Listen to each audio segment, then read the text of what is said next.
Nimegundua watu wengi bado hawafahamu dalili za kimelea hatari, kimelea jini, kimelea Maimuna, H. pylori. Ndugu zanguni, ukiwa na dalili zifuatazo, uwezekano wa kuwa na H. pylori ni mkubwa sana. Kwanza lazima tufahamu H. pylori magonjwa ya uchafu ambayo utayapata kwa kula chakula, maji, matunda, mboga mboga au kwa kunyonya kwenye matako ya mtu ambaye ana huyu kimelea. Vyakula ni vyakula vichafu vya baridi, kachumbari hizi ambazo zina huyo kimelea. Sasa ukiwa na dalili zifuatazo, nenda kapime H. pylori na kapime kwenye choo kikubwa.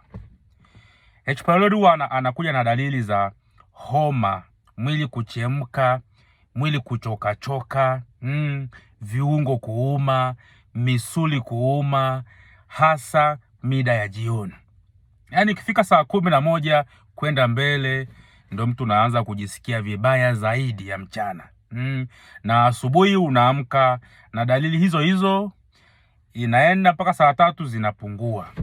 Yaani mtu mwenye H. pylori mchana ni mzima, lakini jioni na usiku na asubuhi ndo unakuwa mgonjwa.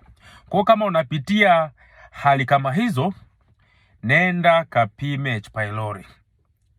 Mtu mwenye H. pylori anaweza akajisikia gesi tumboni, kiungulia, tumbo inawaka moto, vichomi, choo kinakuwa kigumu au kilaini. Choo kinakuwa kina mlenda, kinakuwa kina makamasi. Ukiona hivyo, nenda kapime H. pylori.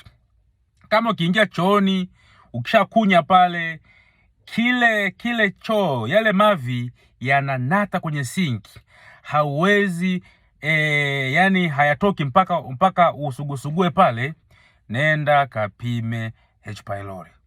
Watu wenye H. pylori wanakuaga na ndoto za ajabu, mandoto ya kutisha. Yaani usingizi unakuwa si mzuri. Watu hao wanakuwa wamechoka sana mwili kwa sababu ya usiku hawapumziki. Watu wenye H. pylori wanakuaga na shida za ngozi.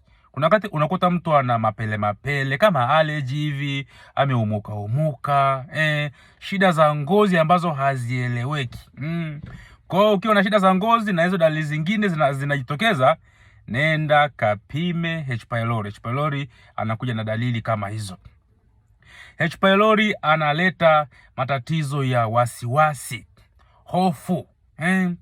Yaani mojawapo ya matokeo madhara ya H. pylori, hofu, wasiwasi. Wakati mwingine kuona kama vitu vinatembea kwenye ngozi, kwenye miguu, kushtuka miguu na mikono. H. pylori anafanya mambo kama hayo. H. pylori anafanya usiwe na hamu ya kula, na hata kama ukila unashiba haraka. Ndio maana unakuta watu wenye H. pylori afya zao zimedhoofika, zimedorora, ngozi yao imekosa nuru kwa sababu hawali vizuri, wanashiba haraka, lakini madini na virutubisho haviingii vizuri katika miili yao. Watu wenye H. pylori wanakuaga na matatizo, mabadiliko ya pressure zinaweza zikabadilika, sukari ya mwili inabadilika, na mabadiliko kwenye uzazi. Hamu ya mapenzi kwa mwanaume na kwa mwanamke inapungua. Kwa sababu mwili wote unauma, haujisikii vizuri, kwa hiyo hata mapenzi hautafanya vizuri. Kwa unaweza ukaona H. pylori analeta shida nyingi sana. Sababu na hiyo shida za kifua, mafua ambayo hayaelezeki, shida za koo, tonsils, ambayo hayaelezeki, kukohoa ambako hakuelezeki hasa usiku. Ukiwa na hizo dalili ambazo zinatokea sana jioni na usiku na asubuhi, mchana ukiwa ni mzima, uwezekano wa kuwa na huyo mdudu ni mkubwa sana. Kwa hiyo nenda kapime H. pylori kama unapata dalili hizo.